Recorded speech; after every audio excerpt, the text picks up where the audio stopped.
basically the introduction and meditation as per chapter 6 of Bhagavad Gita. I have been a student of meditation for more than 25 years now. And on YouTube channel Eternal Journey, I have been teaching Bhagavad Gita lessons for more than 2 years. If you are new on the channel, please like and subscribe the channel. It is required for me. So let's start today's session. We'll see as to how we go today. First of all, we'll do a small prayer together. Thereafter, we'll do some chanting.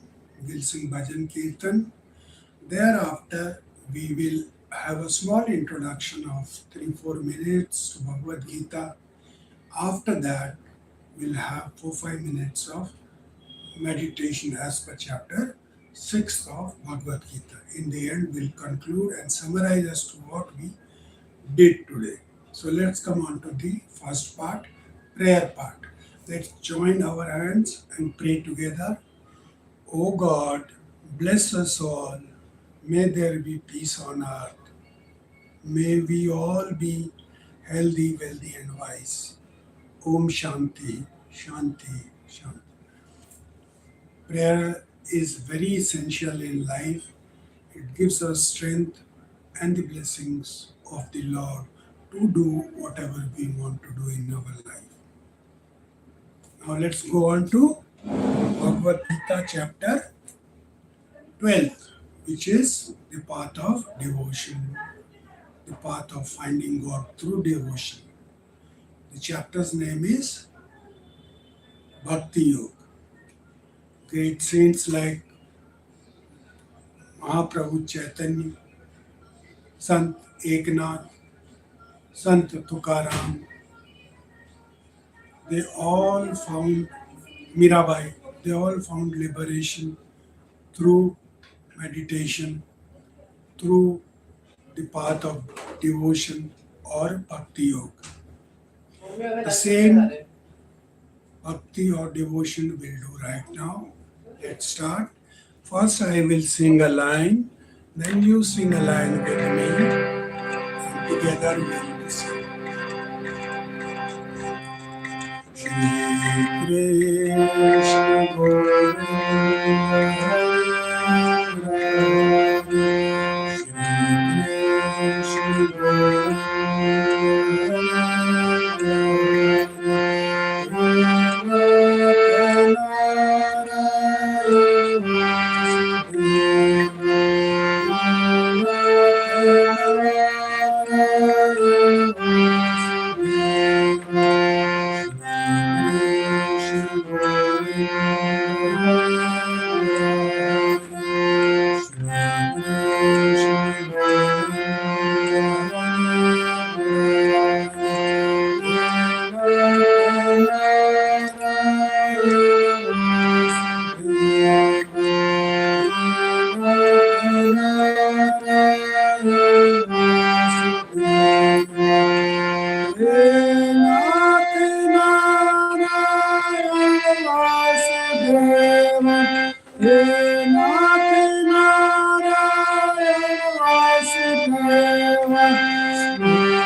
Friends, if you are new to the channel, please like and subscribe it.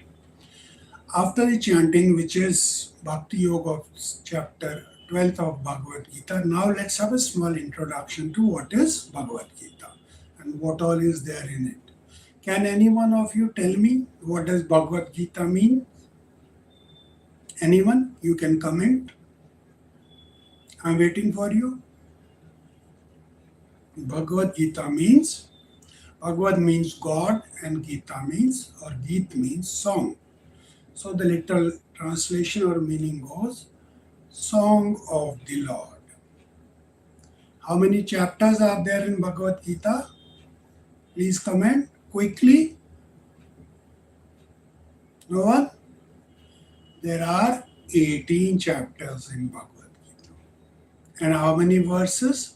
How many shlokas? There are about 700 shlokas in Bhagavad Gita. Bhagavad Gita is not a book in itself, it is part of a larger book, larger epic. Can someone comment which is that book? Quickly, I'm waiting. Bhagavad Gita is part of Mahabharata. Mahabharata, do you know? It is supposed to be the longest epic, the longest poem of the world. How many verses, how many shlokas are there in Mahabharata? And who has written it? There are 1 lakh verses, 1 lakh shlokas in Mahabharata. And sage Ved Vyasa has written it. You know who is sage Ved Vyasa and why is he called sage Ved Vyasa? Ved Vyasa? Because he has written the very 4 important books of Hindu religion, which are the Vedas, the Rig Veda, the Yajur Veda, the Sam Veda, and the Atharveda. He has written these books, that's why he is known as Ved Vyasa. And he is the one who has written Mahabharata. Can you tell me, do you know what is there in Mahabharata? It is a story of Pandavas and Kauravas. Pandavas are the sons of Pandu, the king, and Kauravas are the sons of Dhritarashtra, who is blind. Pandu, the king, dies early, and he has 5 sons who are named as Pandavas. And Dhritarashtra is blind, he is given the throne to look after. And he has how many children, how many sons? Comment. You must be knowing. Quickly comment. Kauravas are 100 brothers. And what happens in Mahabharata? Kauravas treacherously, in a game of dice, they take the kingdom of Pandus or Pandavas, and they force the Pandavas to go in exile for 13 years.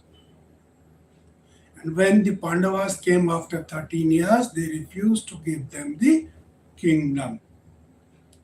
And that is when the battle was necessary for Pandavas to take back their kingdom. Now, there is one very, very important personality in Mahabharata. Who is that personality? Comment. Lord Krishna. He is the incarnation of Lord Vishnu. And who is Lord Vishnu? Lord Vishnu is one of the almighty 3 deities of Hindu. Which are those 3 deities? They are Lord Brahma, Lord Vishnu, and Lord Shiva. Brahma is supposed to be the creator of the universe. Vishnu is supposed to be the protector and caretaker of the universe. And Shiva is supposed to be the destroyer of the world. So in this story, in this epic Mahabharata, Lord Krishna is there as the incarnation of Lord Vishnu, and he is along with Pandavas. Though he had decided, he had promised to everyone that he will not pick up weapon or he will not fight from anyone's side.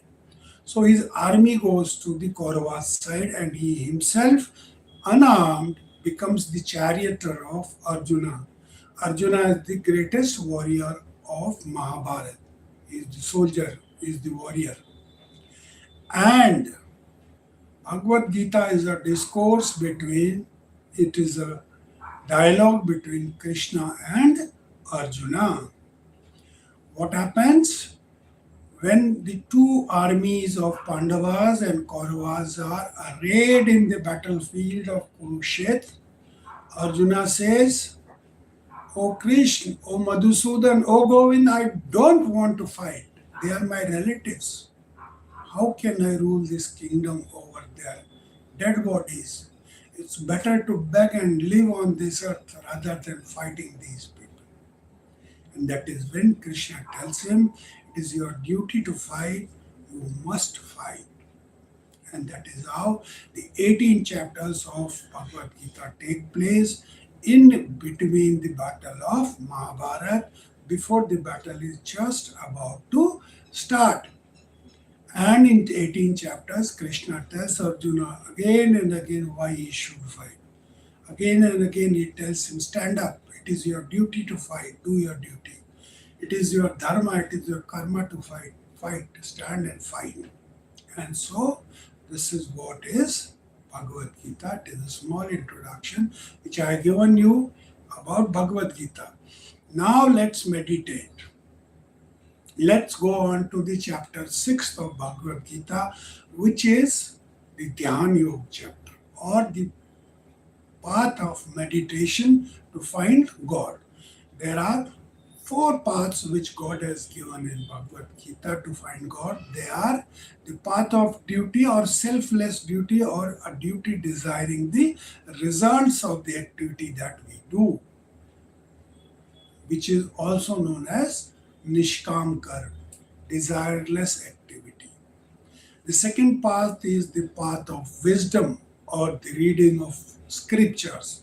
The third part is the part of meditation, which we will do just now. And the fourth part we have already done, that is the bhakti of the path of devotion. So let's get on to one of the path, another path, that is the path of meditation, which is the chapter 6th of Bhagavad Gita, and the verse 13th. Shlok 13 says, Samam kaya shiro griyam dharyan achalam sthira sampreksh nasika gram swam dishacha anavloke. Straighten your body, sit into an asana, and look at the tip of the nose without looking anywhere else. So the verse is, look at the tip of the nose. Now, you can look at the tip of the nose in 3 ways: with open eyes, with half closed eyes, and with closed eyes. I suggest we do it with closed eyes. The reason being, it will be easier not to get distracted and keep the mind focused on to the tip of the nose. So, close your eyes, focus your attention at the tip of the nose. Remember, it is not the eyes, it is the mind, the focus, the attention, the concentration which has to be at the tip of. Close your eyes, imagine where the tip of the nose is, and at one point focus your mind. Let the mind remain there. Let it not go anywhere else. If it goes anywhere else, get it back and keep it there once again. This is the method of mind control. We control our mind. God says it to Arjuna in Bhagavad Gita. If you control the mind, it is our biggest friend, greatest friend. And if you do not control it and are controlled by it, it becomes our greatest enemy.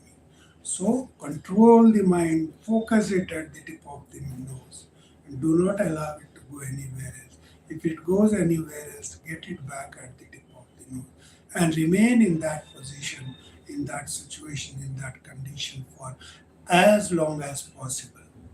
And in this manner, meditate morning and evening every day for minimum 10 minutes. That is what I suggest.